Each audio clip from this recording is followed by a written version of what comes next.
हरे कृष्णा। आप सभी का मेरी YouTube ब्लॉग में एक बार फिर से बहुत बहुत स्वागत है।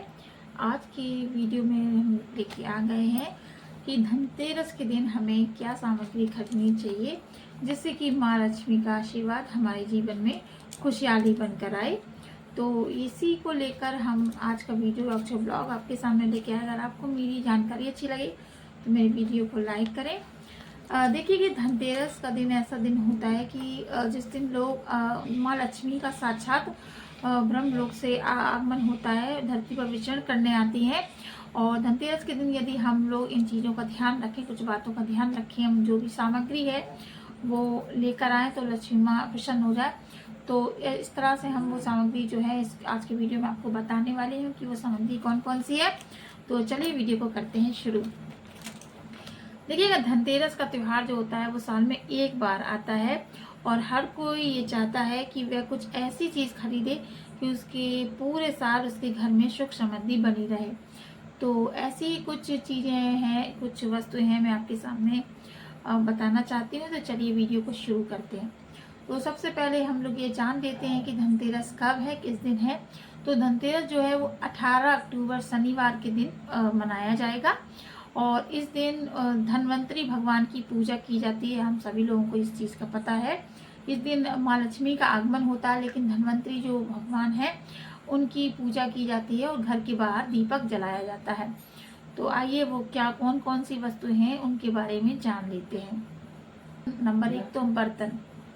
तो नंबर एक बात कर लेते हैं बर्तन की। तो सबसे पहले ये रसोई घर में माँ लक्ष्मी को प्रसन्न करने के लिए हम लोग कोई भी ऐसा पात्र ला सकते हैं जिसमें हम पानी भर सकते हैं, जल भर सकते हैं। तो हमें जल भरने वाला पात्र जरूर लेना चाहिए। ये बहुत ही शुभ होता है, जो जिससे हमारे घर के रसोई घर के जो भंडार हैं वो भरे रहते हैं और माँ लक्ष्मी का आशीर्वाद भी उस पात्र के जरिए हमारे घर पर बरसता है। तो हमें बर्तन जरूर लेने चाहिए, वो ऐसा पात्र जिसमें जल भरा, जैसे कि लोटा है, इस तरह से गिलास है, इन चीज़ों को हम ले सकते हैं बर्तन के रूप में। फिर बात कर लेते हैं कि वो सामग्री जो होती है, तो उसमें हम लोग हल्दी की गांठ ले सकते हैं, धनिया के बीज भी ले सकते हैं, ये बहुत ही शुभ माने जाते हैं। तो आप लोग इन चीज़ों को भी ले सकते हैं। तो ये हो गई रसोई घर की चीज़ें। अब हम बात कर लेते हैं भगवान की मूर्ति। तो भगवान की मूर्ति हम इस दिन धन्वंतरी भगवान की जो फोटो होती है, यदि आपके घर में रखी है तो अच्छी बात है। अगर आप नहीं है तो उस दिन आप घर में ला सकते हैं धन्वंतरी भगवान की फोटो। और माँ लक्ष्मी गणेश मिट्टी के कोशिश करिएगा कि मिट्टी के ही लक्ष्मी गणेश लाएं। और क्योंकि चांदी की तो हमारे सबके घर में रखे रहते हैं, तो हर साल तो चांदी के नहीं खरीदे जा सकते हैं, तो हम लोग मिट्टी के लक्ष्मी गणेश लेकर ला सकते हैं। लेकिन उस दिन भगवान धनतेरस के दिन लक्ष्मी गणेश को लाकर रखना है। उनकी पूजा जो है वो दिवाली के दिन ही करनी चाहिए। तो इस चीज़ का आप लोग ध्यान रखें कि हमें लक्ष्मी गणेश मिट्टी के ही लाने चाहिए। उसके बाद जो मैं बात करती हूँ कि सोने के आभूषण। देखिएगा, अगर आपने सोने की चीज़ें ले ली हैं, चांदी की चीज़ें ले ली हैं, पायल है, औरतों के आभूषण है या फिर सिक्का है, तो आप लोगों को ये चीज़ें लेने की ज़रूरत नहीं है। तो आप लोग एक चीज़ ले लीजिए, कोई भी ले लीजिए, चाहे आप बर्तन ले लीजिए, चाहे आप सोने की चीज़। और जो मैं अगली चीज़ बताने जा रही हूँ वो चीज़ ऐसी चीज़ है कि वो चीज़ तो हमें ज़रूर लेना चाहिए, क्योंकि उस चीज़ को लेने से लक्ष्मी माँ का साक्षात आगमन होता है हमारे घर में। तो वो चीज़ है झाड़ू। देखिएगा, कोई चीज़ ले ना ले, लेकिन हमें धनतेरस के दिन झाड़ू को लेना बहुत ही शुभ माना जाता है। लक्ष्मी माँ का साक्षात हमारे घर में आगमन होता है। इस तरह से झाड़ू को घर में लाकर धनतेरस के दिन उसकी पूजा भी करनी चाहिए। पूजा करने के बाद ही उस झाड़ू का दूसरे दिन से इस्तेमाल करना चाहिए। तो इस चीज़ का भी हमारे भाई बहन ध्यान रखें कि धनतेरस के दिन झाड़ू का लाना बहुत ही शुभ होता है। साक्षात लक्ष्मी माँ का आशीर्वाद होता है।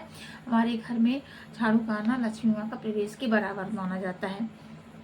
और इस तरह से ये जो मुख्य चीज़ें मैंने आपको बताई, आप लोग इन चीज़ों को ध्यान रखिएगा। धनतेरस के दिन में से कोई एक चीज़ ज़रूर लाएं और माँ लक्ष्मी को खुश करें, हमारे घर में बरकत और सुख समृद्धि बनी रहे, इसलिए इस चीज़ का हम लोग ध्यान रखें। और शाम के समय, शाम को 7 साढ़े 7 के बीच में आप लोगों को बता दें, धनतेरस की जो दिए का शुभ मुहूर्त है वो 7 साढ़े 7 के बीच में। देखिए, घर भगवान के मंदिर के सामने दिया जला लेंगे, उसके बाद उसी दिए को घर के बाहर ले जाके घर की दहलीज पर 4 चौर उसके 4 मुँह होने चाहिए, यानी कि चारों दिशाओं में चौमुखा दिया रखा जाता है घर के बाहर। तो इस चीज़ का ध्यान रखिए कि चारों दिशाओं में होने वाला जो दिया है उसको जलाकर घर की दहलीज पर रख दें और इस तरह से माँ लक्ष्मी का आगमन करते हुए हम लोग धनतेरस का त्यौहार मनाएं। तो इसी के साथ आप सभी को धनतेरस की बहुत बहुत शुभकामनाएं और इसी के साथ मैं अपने वीडियो को एंड करती हूँ। अगर आपको मेरा वीडियो जानकारी अच्छी लगी तो प्लीज़ मेरे वीडियो को फुल वॉच करते हुए चैनल को सब्सक्राइब करें। चलिए मिलते हैं फिर एक नए वीडियो, तब तक के लिए राधे कृष्णा, जय माता दी।